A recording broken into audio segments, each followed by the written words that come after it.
Team Seas, Episode 1. Hello everyone. Imagine a scenario.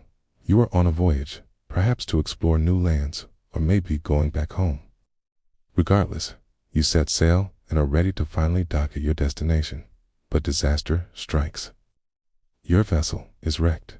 You survive and find yourself stranded on a desert island. The sun beats down on you, waves crash nearby, and you quickly realize your predicament.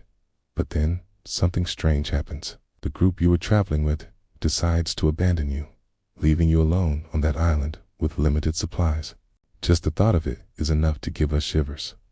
But sadly, this actually happened in real life.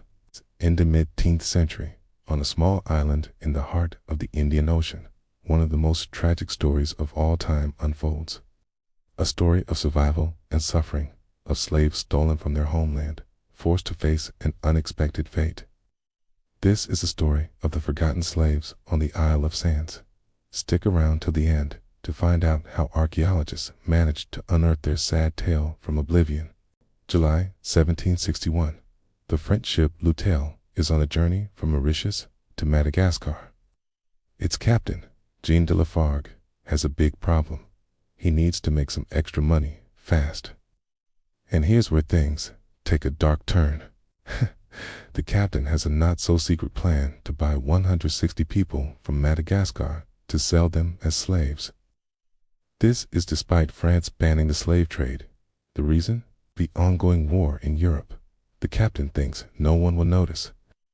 On the night of July 31st, while sailing south of the island of Madagascar, disaster strikes. Due to navigational errors, the ship crashes into the coral reefs and starts to break apart. Water pours into the cargo hold, trapping those 160 unfortunate souls inside. This is where the story takes a dramatic twist, because these weren't just numbers. These were real people ripped away from their families, enduring unimaginable cruelty. In the midst of chaos, the ship's captain goes mad. First Lieutenant Bartholomew Castellan d'Auvernet takes charge of the situation. Sadly, one of his first acts is deeply unfair. He separates the white sailors from the slaves. When it comes to food and shelter, prioritizing the crew. The island they end up on is barren, covered in sand and rocks, leading them to name it the Isle of Sands.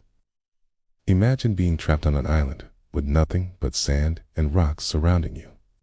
No trees for shade, no coconuts to eat, no fresh water to drink. It's a nightmare scenario. Their only options are the ocean full of sharks and a desert island with little more than sand and a few scattered rocks. But these men refuse to give up. With a lot of effort, they manage to eat some turtles and birds that occasionally fly too close to the shore.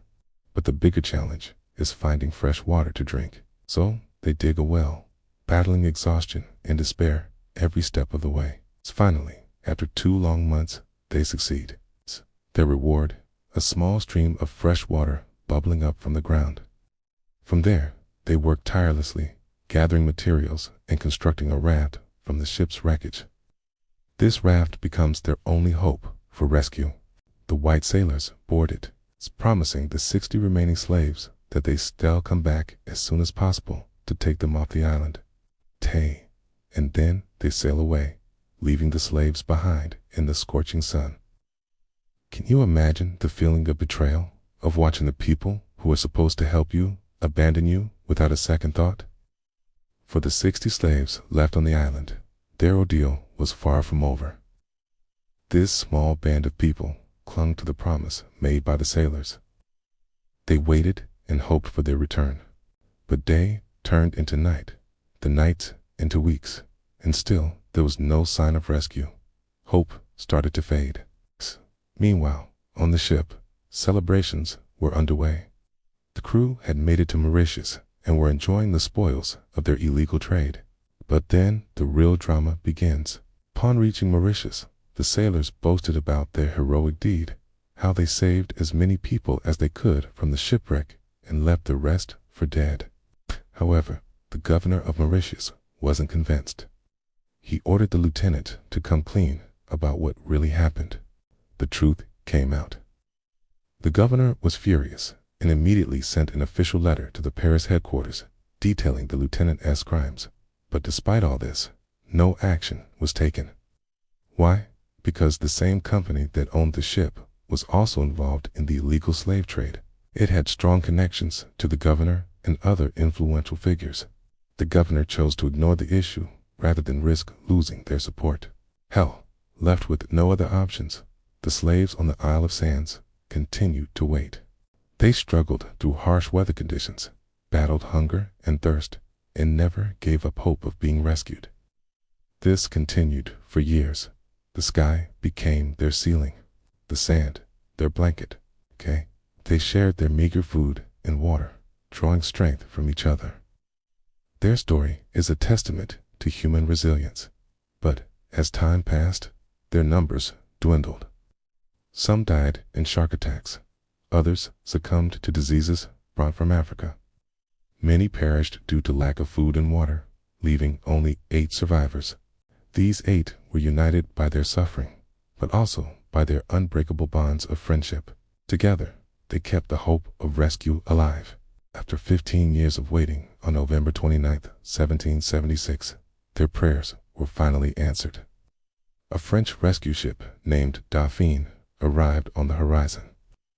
Imagine the scene: 8 people stumbling out of the sea, emaciated and weak, yet alive. The leader of the expedition, Jacques Tromelin, couldn't believe his eyes.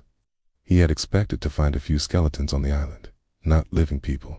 The story doesn't end there. Upon discovering the 8 survivors, the new governor of Mauritius declared them free. The baby boy, who was just 8 months old, was named Jacques Moise. Nod to the biblical prophet known for freeing his people from slavery and injustice. The island, once called the Isle of Sands, was renamed Tromelin Island, in honor of the captain who brought the survivors home. Over the years, the survivors shared their harrowing tale, keeping the memory of their ordeal and their lost companions alive. Their story serves as a reminder of the darkest chapters of human history. Fast forward to today. The island stands as both a UNESCO World Heritage Site and a nature reserve. It's a place of beauty and tranquility, a stark contrast to the suffering that once occurred there. Hidden beneath the serene landscape lie the remnants of the past, serving as a reminder of the trials faced by the forgotten slaves. Archaeologists have uncovered the remains of their huts, tools, and personal belongings, piecing together their story from the fragments of their lives on the island. The story of the forgotten slaves was nearly lost to history, buried under layers of time and neglect. It took the collaborative efforts of researchers and historians to bring it back to light. Their work involved combing through old records, unearthing archaeological evidence on the island, and piecing together the fragmented accounts of the survivors. It was a meticulous process that shed light on the lives of those who suffered and perished on Tromelin Island. Through their research, we learned about the daily struggles, the hopes and dreams, and the unbreakable bonds formed by the slaves during their captivity. We discovered how they adapted to their surroundings, utilizing available resources to build shelters and tools for survival. These discoveries have given a human face to the statistics of slavery, reminding us that behind the grim numbers are real stories of courage, resilience, and despair. The preservation of this history is crucial for several reasons. It allows us to remember and honor the countless individuals like the forgotten slaves who suffered and perished due to the cruelties of slavery. By preserving their stories, we ensure that their experiences are not forgotten and that their memories are honored. Furthermore, understanding the history of slavery and its lasting impacts is essential for promoting empathy and compassion. By learning about the struggles and resilience of enslaved people, we can develop a deeper understanding and empathy for their experiences and the challenges they faced. It is also a reminder of how the past continues to shape the present. Slavery may have been abolished, but its legacy and the systemic issues it created continue to resonate today. By exploring stories like those of the forgotten slaves on the Isle of Sands, we can learn from the mistakes of the past and work towards creating a more just, and equitable future. And with that, we've reached the end of our story. I'm eagerly waiting to hear your thoughts in the comments. Have you heard this story before? What surprised you the most? Share your stories. Also, if you have a story you'd like me to tell, write it down below. In the idea with the most engagement, I'll make it happen. God willing, show me your support. Subscribe, like, comment, and all that good stuff. And share the video with anyone you think might enjoy it. I'll see you next time with another compelling story. Peace.